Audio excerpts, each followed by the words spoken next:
Now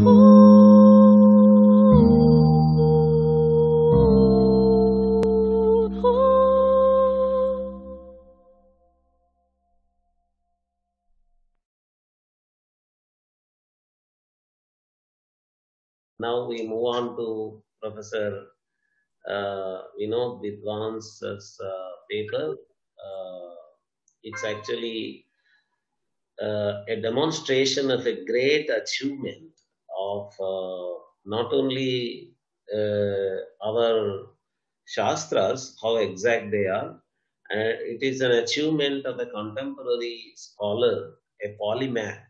Actually, he is such a humble and unassuming person that we would have had him as our keynote address speaker or valedictory speaker, guiding all the participants here. But he's so humble and unassuming that he said he would limit himself only to a paper presentation on classical music computation, artificial intelligence. He has got a website where computational music is explained and demonstration of his products are done. And day after day, he goes into more and more advanced areas of such artificial intelligence created out of our Shastric music analysis. Now he is going to present the some of the results of what he has done. Professor Vidwans. Namaste. I would like to thank Hari Kiranji and Professor Nagrajji for providing me this opportunity to share my research with the conference audience. I would also like to thank Dr. Sri Ramaji for setting up the tone for my presentation, because I was wondering yesterday all the presentations had a kind of philosophical overtone, and today my presentation is slightly technical. It is on the technical side, but this previous presentation has already set the tone, because the topic is quite interesting, talking about the multimodal analysis, vector analysis of the Hastamudras. And I think that sets the right context for presenting my work. So now I would like to just share my research. So first I will share the screen. So the title of presentation is Artificial Intelligence and Hindu Arts and Aesthetics. So I will just briefly talk about the motivation of taking up this topic. As we have seen yesterday, we have now quite good understanding about the nature of aesthetic experience as per the Indian Shastras, Hindu aesthetics concepts. So I need not go into those aspects of aesthetic experience, but we must have noticed that when we study or understand aesthetic experience, it is most of the times it is from the audience point of view, that how we understand or how we experience the work of art, and how the works of art evoke a kind of feeling of beauty or emotions or aesthetic experience. So normally all the studies of aesthetics are conducted are from the audience point of view or experience point of view. But there is actually the another side to it, and that is what happens in the work when a creator creates a work of art. What happens there, which actually causes this evocation of the aesthetic experience in the audience. So there are certain patterns, there are certain rules, there are certain aspects, and there are certain characteristics of the work of art which are capable of evoking the aesthetic emotion or emotions or feelings in the audience. Now, for that, a lot happens when an artist or creator creates a work of art. And therefore, this aspect of aesthetics is quite critical, quite important. And therefore, I thought that I would like to share this side of the aesthetic experience. And of course, it has a philosophical background, it has philosophical framework with it, and starting from the Vedas and Upanishads. So, for example, the Taittiriya Upanishad, there is Anandavalli, and in Anandavalli, it is mentioned that asadva idamagra asit, tato vaisad ajayata, tadatmanam swayam akuruta, tasmat tat sukrutam uchyata iti. Yadvai tat sukrutam raso vai saha. So that is rasa, that is the aesthetic emotion or aesthetic experience. We can name it, we can actually, the nomenclatures are many, but that is the rasa. So what is the rasa? The sukrutam. Now, I will just briefly capture it in English that it says, the Taittiriya Upanishad says, the non-existence or that. What we mean by that, that is the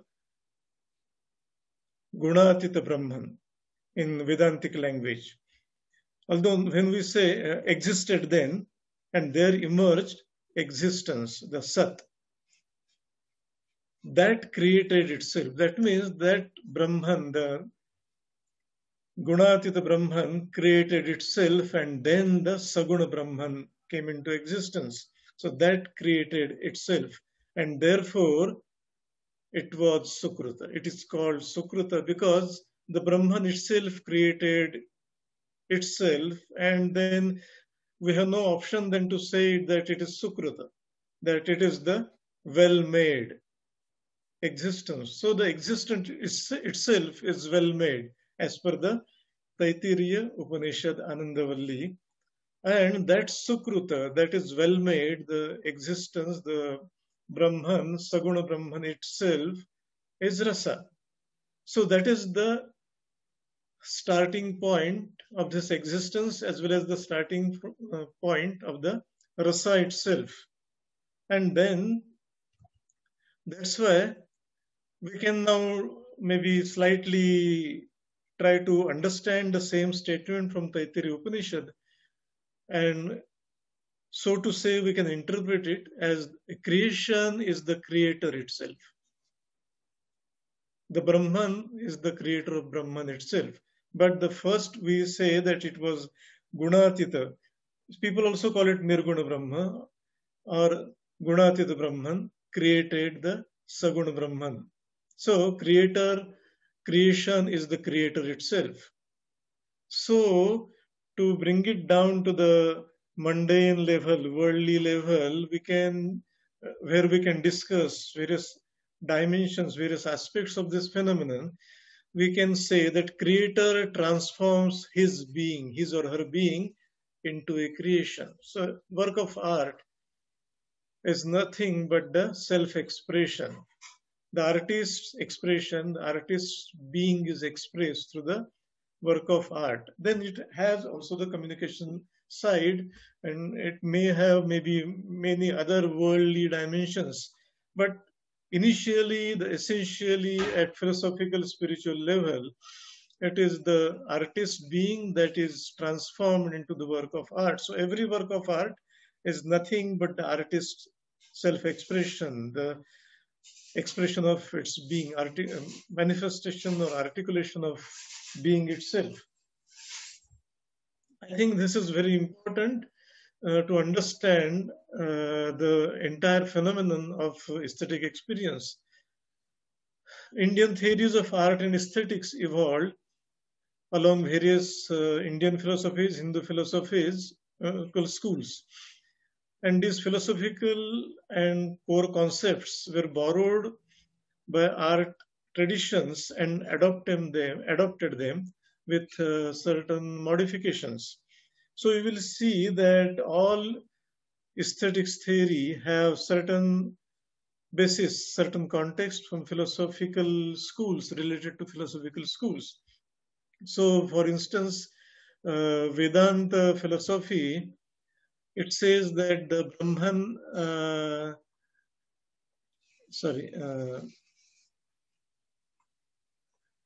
the Brahman is the, as I was talking about, it is the inner harmony of the universe that is represented in the Brahman. And the realization of Brahman is the realization of universal harmony. And metaphysical goal of every artist is to attain this state which is direct. That means one should experience, be there.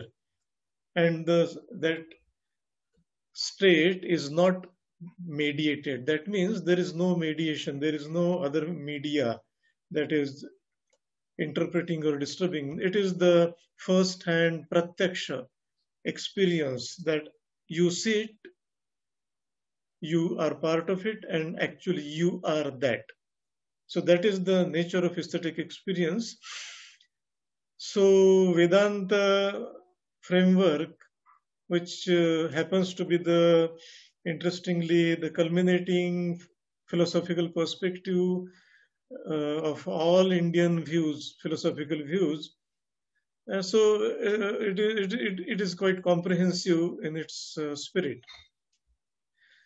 So the work of art, as Professor Hiriana also says, that the work of art should lead the artist as well as the audience to that restful bliss, realization of that harmony, the universal harmony, and that realized in one's own experience, and that should not be just an intellectual apprehension that intellectually I understand many things, but being that is much more going closer to that.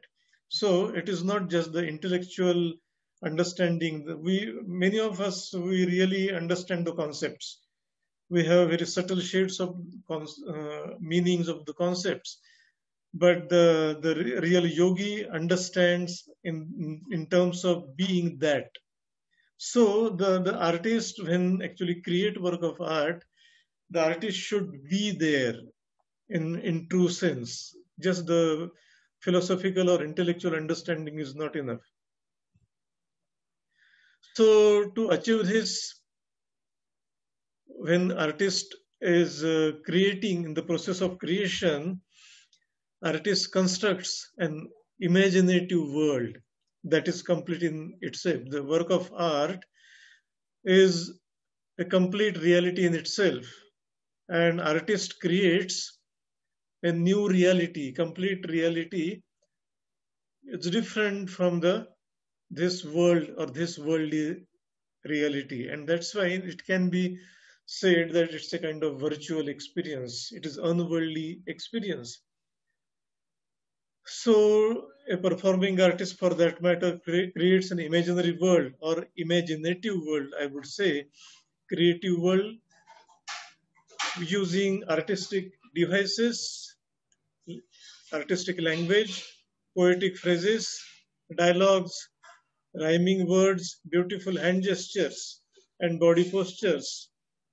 And that using this language, the world is created, which is complete in itself. It has its own laws. The work of art is a creation, is a complete world in itself, which has its own laws. And those laws are intrinsically true for this imaginative world. Similarly, a visual artist, a painter or sculptor or architecture has one's own language of shapes, forms, colors, textures, spaces, positive, negative spaces, to create a meaningful reality. So this reality or that is created by our artist has its own language. The language, and therefore languages of creative expression require a grammar also, the grammar of aesthetics of its own. And that grammar is implicitly always followed by artist intuitively. artists also have their own explicit grammar. See, there are two types of grammars by which the work of art is created: the intuitive grammar that artist has, and also there is explicit grammar of canons of, say for example, canons of or the rules of painting, or rules of the architecture, or these are the canons of language of artistic articulation. So these are there are two types of grammars. One is intrinsic to the work of art, that is intuitively with the artist. The second is the explicit grammar that is laid down in the shastras, the theories. And therefore, now I think with this background, if we look at what is the meaning of the word kala in Hindu art traditions, the word kala is very important. So art is creating, the act of creating, expressing, and etc. But the etymologically, the word kala has originated from the root kala, which means actually the counting or calculating. In a way, it is computing. Of course, it has also other meaning etymologically, which means to make, to observe, to pursue, to recognize, and so on and so forth. So, put together both the etymological meaning, which means that there is something to do with the computation, calculation, counting, as well as to observe, pursue, and visualization. The computation combined with perception leads to visualization. And therefore, all the arts, all the maybe visual arts or the performing arts, you will see that there is a very important role for visualization, and that every artist develops one's own language and grammar of visualization, and taking the help of that is largely also uh, found in the shastras, because the explicit grammar is laid down in the shastras. So there is actually some kind of consistency between the intuitive grammar and the explicit grammar that is laid down in shastras. And therefore, we know that our shastras, whether it is Shilpa Shastra or Chitra Sutra, they will talk about various types of canons of art. And it is fascinating to see that all the theoretical concepts of Hindu arts have these quantitative or computational components. Now, it is beyond the scope of covering or articulating the canons of all the shastras, because there are so many art forms. So it is beyond the scope of this paper, but it is maybe I will take an example from Indian music, and then I will try to explain how it happens. And many of us already familiar with the Talamana Praman. Yesterday also, many authors were mentioning about the Talamana Praman. That is the articulated, explicit, laid down shastras in Shilpa Shastra, for instance. So we are already familiar. Here you can see the images of Navatala or Dashatala Pramanas. But for each domain of art, there are actually canons.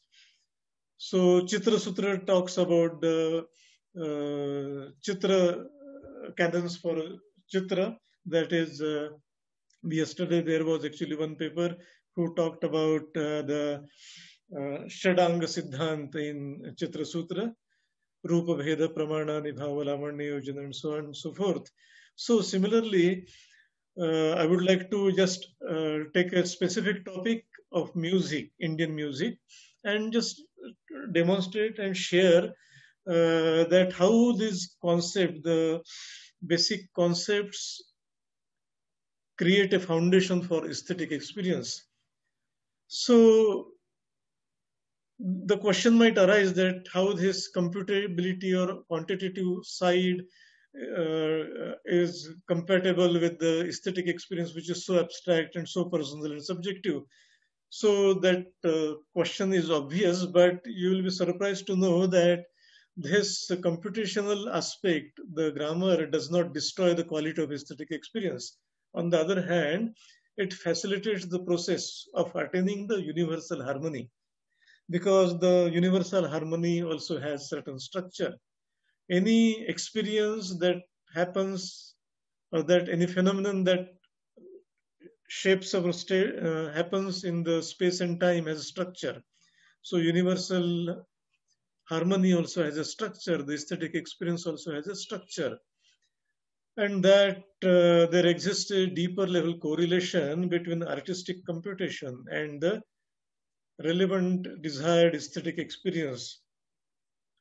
So it is fascinating to see that underneath the evocative ability of music, there is a computational principles or the musical grammar that makes the aesthetic experience.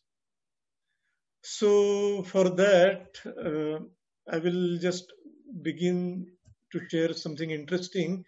Actually, I have developed this Bharata Veena to demonstrate. It is based on the description from Natya Shastra.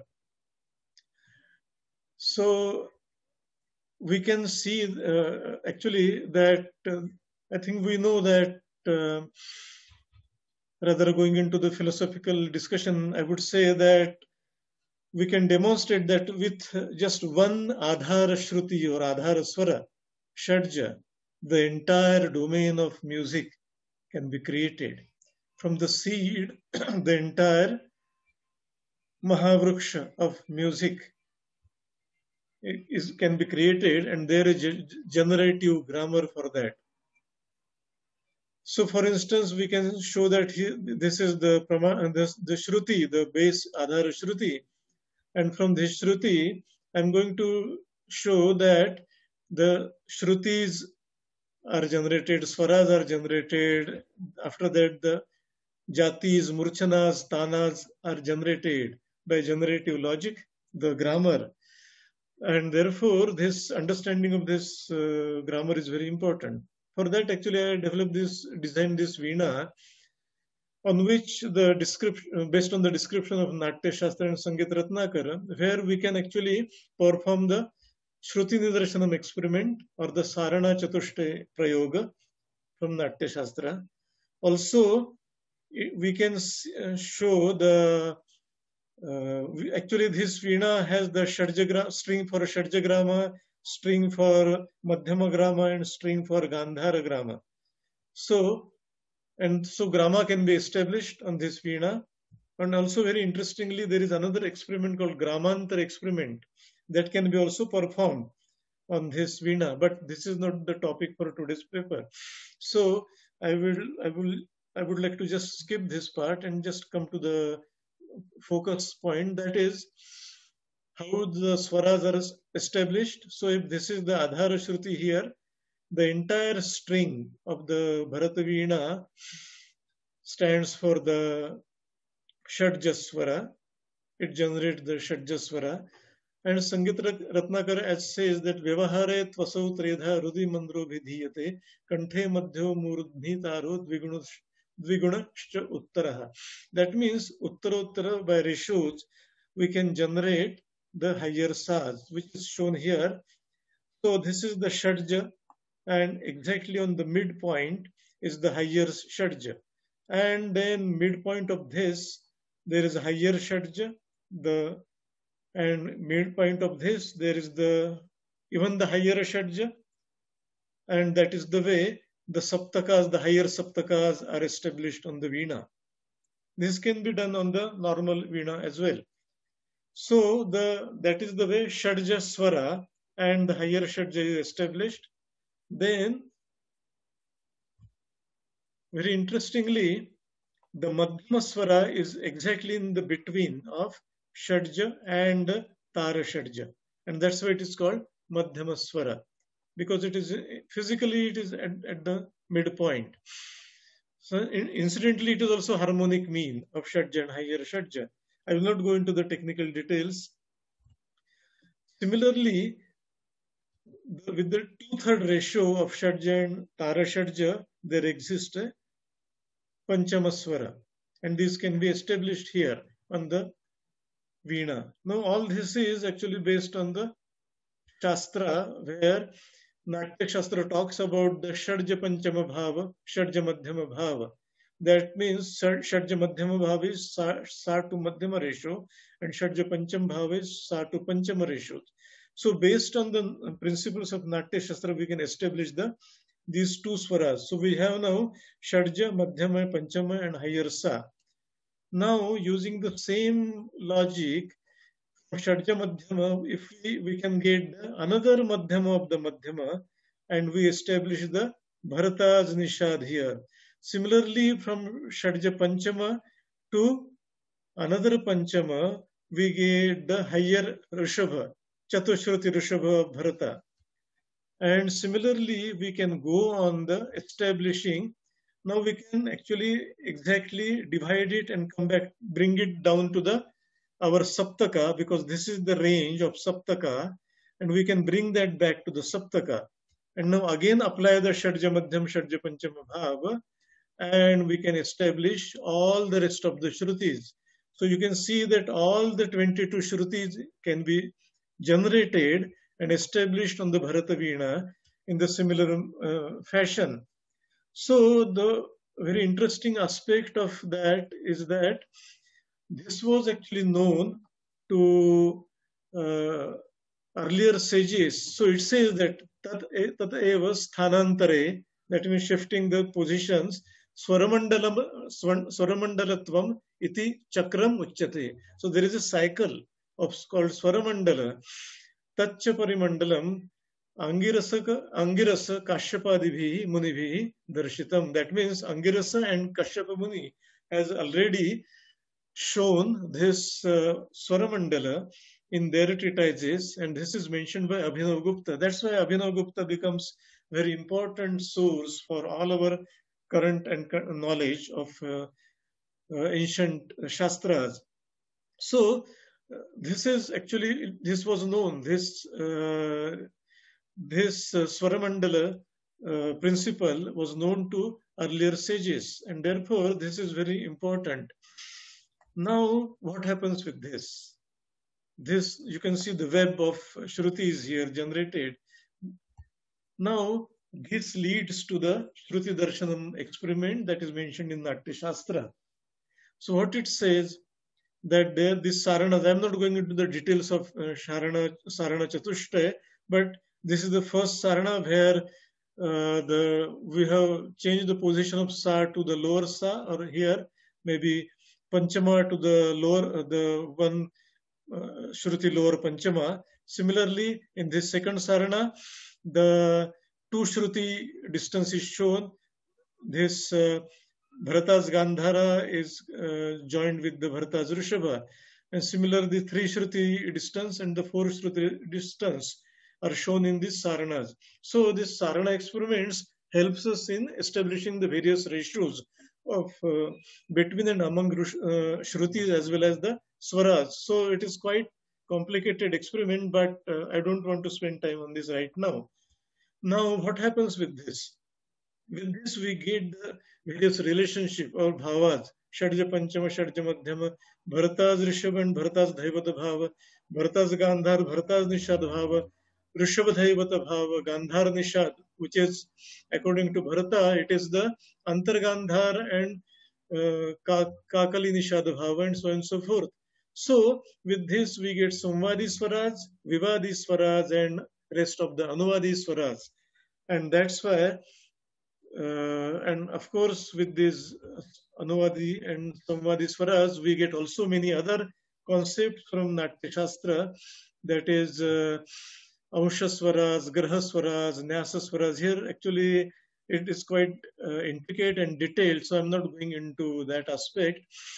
And from that, I would just say that 18 jatis, all types of murchana with all their bhedas like Santara, Sakakali, Shuddha, as well as Sadharanagata Murchanas and various Tanas are generated. And his Bharata's actually concepts, Bharata's music was different from today's. But eventually, the today's music, the Raga music, has evolved from this. Now, I think that because of the short of time, I would say that this leads to, because Hindu art inherits this kind of computational quantitative foundations. And therefore, now today's artists have great opportunity to take the advantage of this digital technology and come up with new aesthetics of new age, new forms of representations, and whole new artistic creativity. For that, for example, what I'm going to share today is the computational music, which originates from this web of this grammar, musical grammar that I just shared with you. And I'm going to demonstrate how the raga is generated using computer algorithms. So I will come out of this and just show my system of say music, computational music. This is the system that I have developed. It has actually many ragas I have tested, more than 30, 60 ragas I have tested. It has also talas, tala are there. Then Druta Madhyalaya is also there. And there are artificial instruments, sarod and santur and so on and so forth. So I would like to just today, I will take up Raga Malkaus, where the similar raga in South India is called Hindola Raga. So this Malakams I would like to generate. So I'm selecting Malakams. Tala Tritala I am selecting. Druta Laya and taking the Sarod as instrument. And you just click here and now it will generate the Bandish of the Raga. So it says it has actually generated the Bandish in the C drive. So it gives all the description. You can see that all the description is there. So now I will take you to the C drive with Vidmos folder. There is Sanika SEO file. So I'll go to the C drive here. Folder Vidmos. And here I will take you to the Sanika file.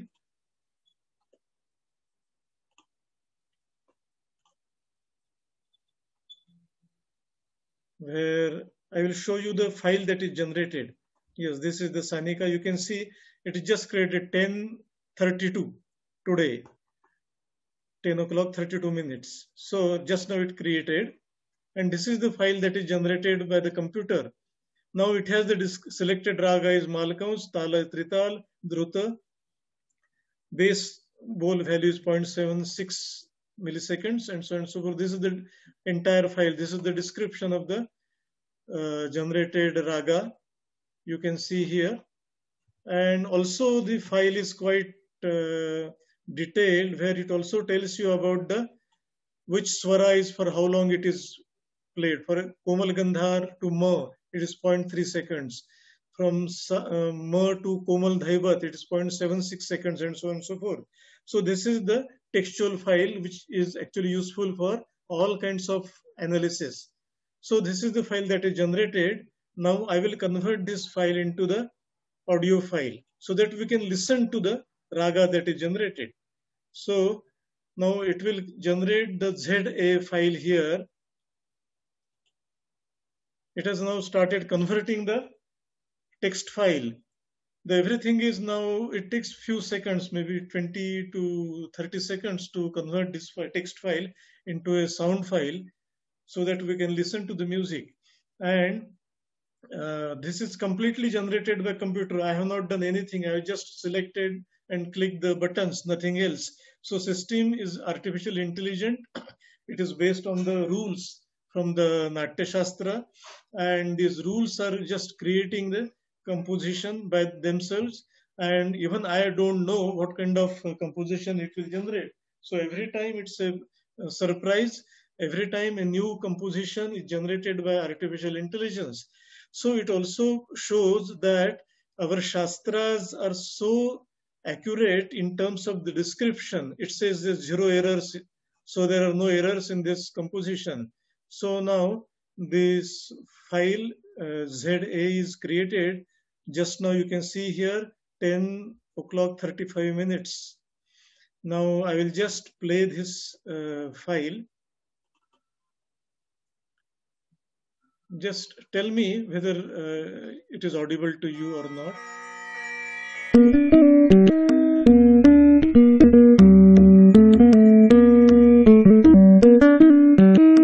This is the Raga Malakam serving the of South India.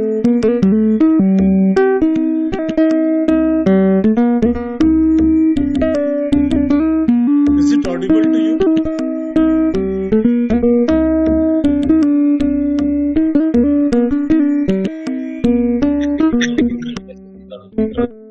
Is it audible?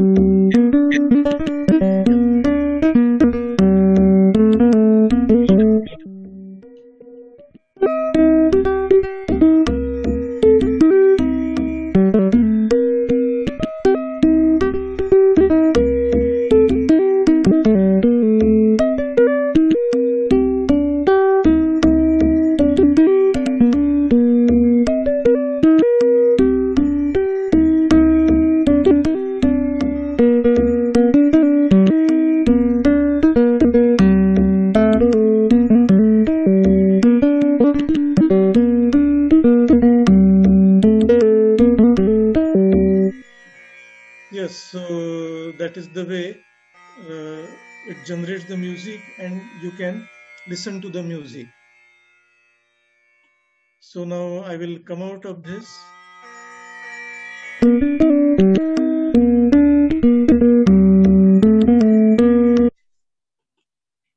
Yeah.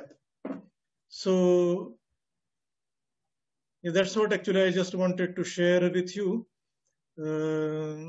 Yeah, so this is the system. I'm coming out of it. And now I will stop sharing. Yeah. So with this, I'm concluding my presentation.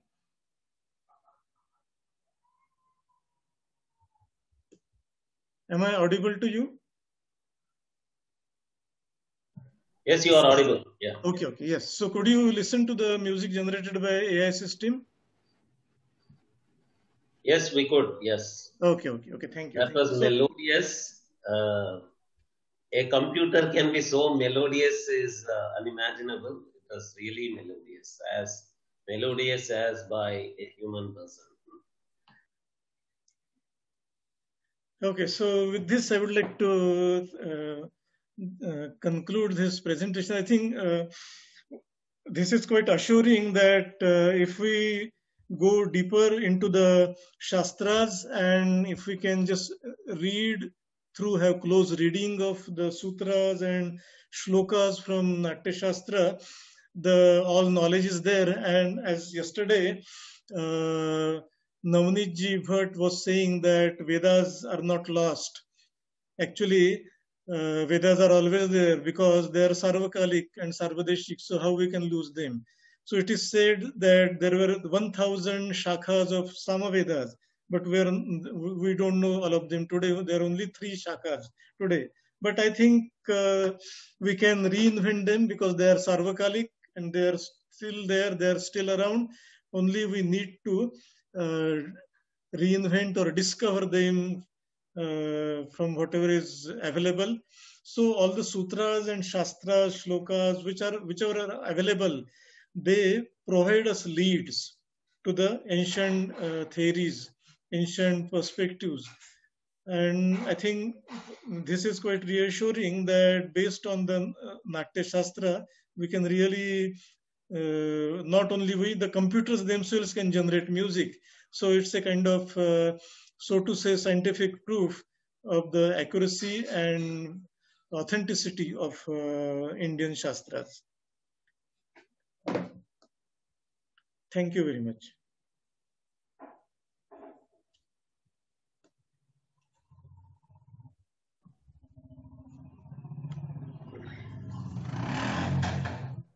Thank you, Professor Vidvans. What an amazing experience it was. Always, it is so enriching to hear from you.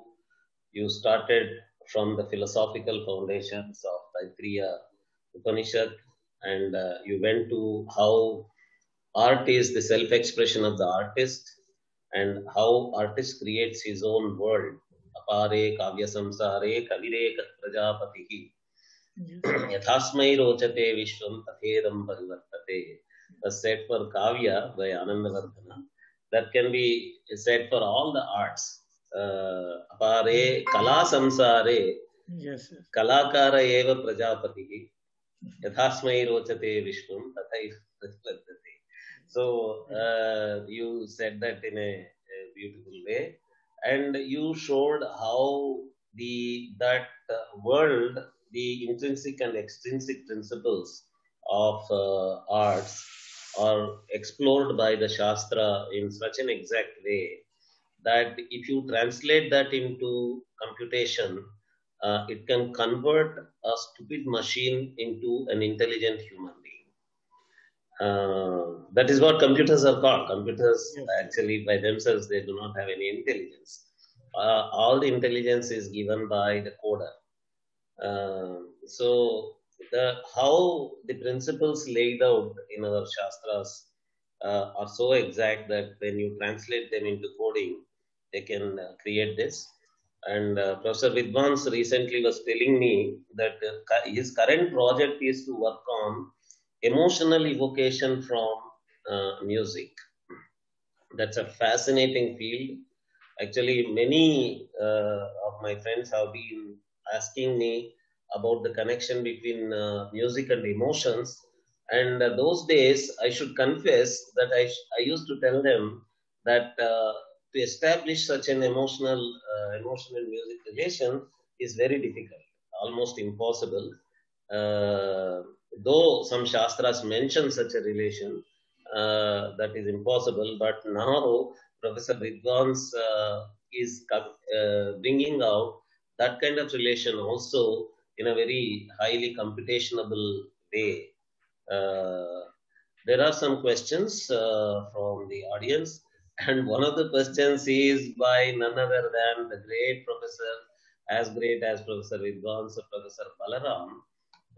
His question is about the connection between Chitra and Shabda. Professor Balram is saying, thanks for the interesting talk. I am curious to know the relation between the Chitra, visual, and the Shabda, the sound. Can you throw some light on that? Okay, sure. This is actually, this was also a topic of my interest and for contemplation for quite some time. For instance, there exists a kind of correlation between swaras and colors. For instance, Naradi Shiksha, it says that Padma Patra Prabhashadja, Rushabha Shukapinjara, and so on and so forth. So, the Shastras also had contemplated about these possibilities, and they have assigned particular colors for particular swaras. And therefore, there exists at abstract level, there exists a correlation between the swaras and for instance, colors.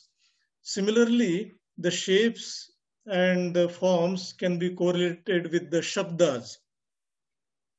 Similarly, lines in a painting can be correlated with the way we extend the swaras, the kind of means and gamakas we take in our performance. So that kind of correlation at very, very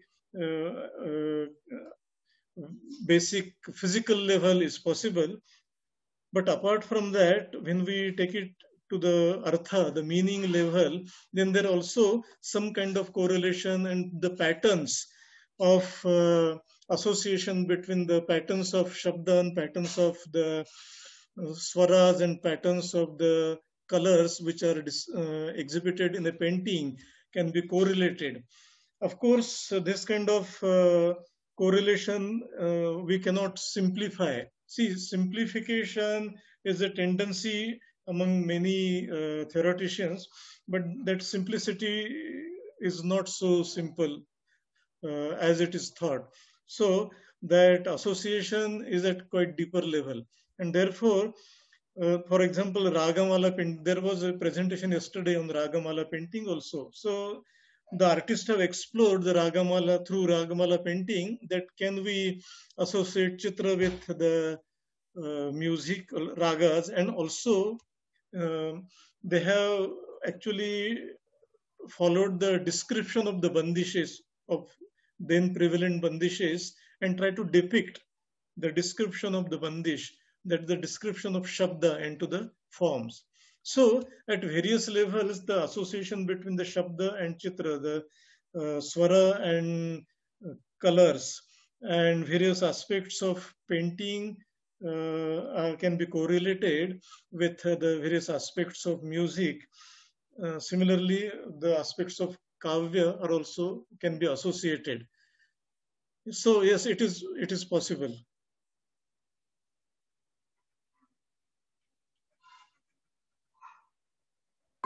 There are some compliments from the audience. One of the audience is saying magic. The other audience is saying, Dr. Vinod Vidwans, I felt was listening to computational gamelan music. Some friends of mine experimented with Indonesian music and it wasn't as melodic sounding. Wonderful presentation. Thanks. And then a question. Okay. Dr. Priyashri Rao's question is, Dr. Vinod Vidyansji, it was very interesting to hear you. I was very curious about the Gamaka aspect. Would it be possible to get AI to do that too eventually? Yes. Currently, the instrument that actually, these are artificial instruments. Whatever actually you listen was completely artificial. No original instrument. For example, Tanpura was also artificial. The Sarod sound was also artificial. Tabla, it was sampled sound of tabla, but it was synthesized. So almost 90, I would say 90%, it is completely artificial, except the tabla sound. So if it is possible to work on Gamaka, maybe probably the next version of this AI Raga program will have Gamakas with them. And as per there are 14 or up to 16 Gamakas possible, as mentioned in the Sangeet Ratnakara also. So these Gamakas are possible, very much possible. And already there is a lot of research and analysis is available in terms of research. So the raw research material is already available. Now converting it to computational algorithms is remaining. Of course, that is quite complicated and quite exhaustive, because this AI Raga system, now when we listen to it and we see to it and the way it generates, it appears that it's very simple, but it's a very huge system having more than now 3 lakh lines of code. So it's a very huge system. So for Gamakas also, the lot of coding is required. So probably the next version of this AI Raga will have the Gamakas as well. But it is the raw material, research material is already available.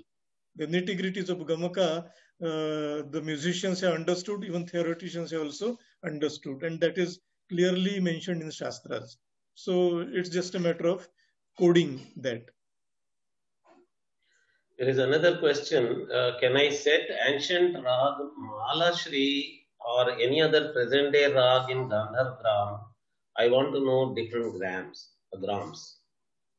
Yes. The grammar concept is very interesting. Now there are actually very interesting insights about the grammar. As we understand, Swara Samuha Gramasya. So Grama is a Samuha, that is the group of Swaras, and many of the theoreticians have actually understood them as the Saptaka. But actually that is not fully correct. It is the Grama. Of course, Saptaka is generated. Out of that, the Samuha of Swara is generated, but it is about the tuning. So Gandhara Grama is the Gandhara tuning. And it can be done on this Bharata Veena. That's why one string is dedicated for Gandhara Grama. And with that string, you can actually play the ragas from Gandhara Grama. So these are the subtle nitty-gritties. So the answer is yes. Whichever ragas from the ancient times can be played on the Bharata Veena belonging to all the gramas. So the answer is yes. There is another question from Shailaja Khanna. AI is being used to create intelligent accompaniment for musicians in lockdown. Sandeep Ranade's app, Nada Sadhana, has even won Yes, Apple's award for innovation. yes, yes, yes. Uh, is there a difference between that and what you are doing, sir? Yes, a lot of difference. The first of all, the accompaniment app is actually it's like, for example, it is possible we have say guitar tuners where we can uh, see the if you are playing a particular shruti, we can see the number of frequency. We can listen to that frequency on tuners. There are many tuners are available.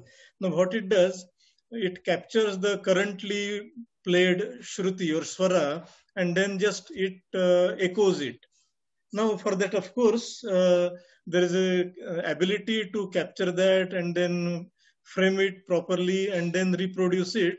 So that kind of app is there, and that can kind of apps are very much possible. So, but that is that. So here it is based on first of all the Natya Shastra's rules, where the raga performance is generated by itself. It is not copying. For example, the Malakams raga that you heard is not actually, it may not resemble to any existing bandish of Malakams. And occasionally the bandish that is generated by computer may also sound like the existing bandish, but it is by accident because there is no database here. I have not stored the database of existing ragas. I have not stored the database of existing compositions. There is no database.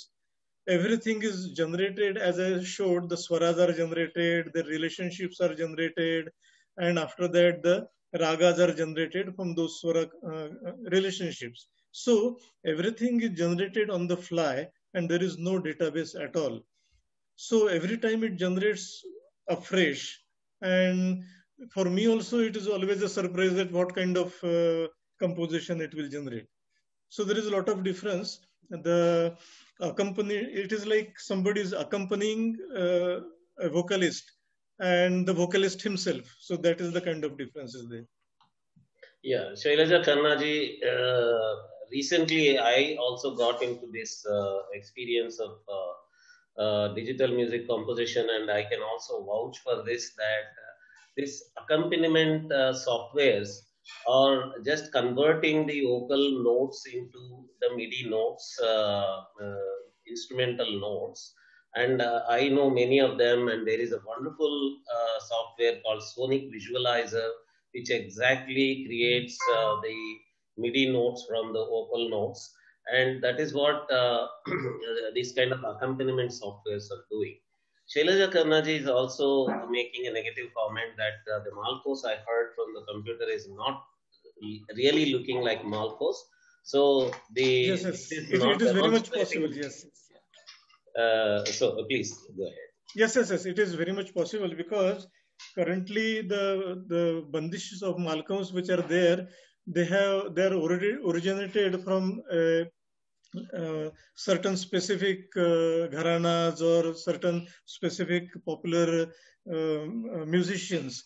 But there is a lot to explore about the raga malakams itself. That's why it is said that some ragas can you endlessly go on exploring, like Bhairavi or Malakams are the ragas or Bhup raga, which are actually, or Yaman rag for that matter. There are so many variety of bandishes those are available now.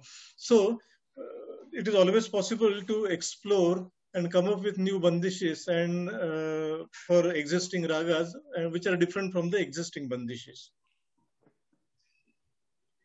Yeah, thank you very much, Professor Vidwans. Thank you very much. The Yes. amount of response that we are getting from the audience itself shows how much interest it generated among the audience. And some are asking for your email ID, some are asking for your phone number, and some are actually there is work on Gamaka creation also by some of the South Indian musician computer people.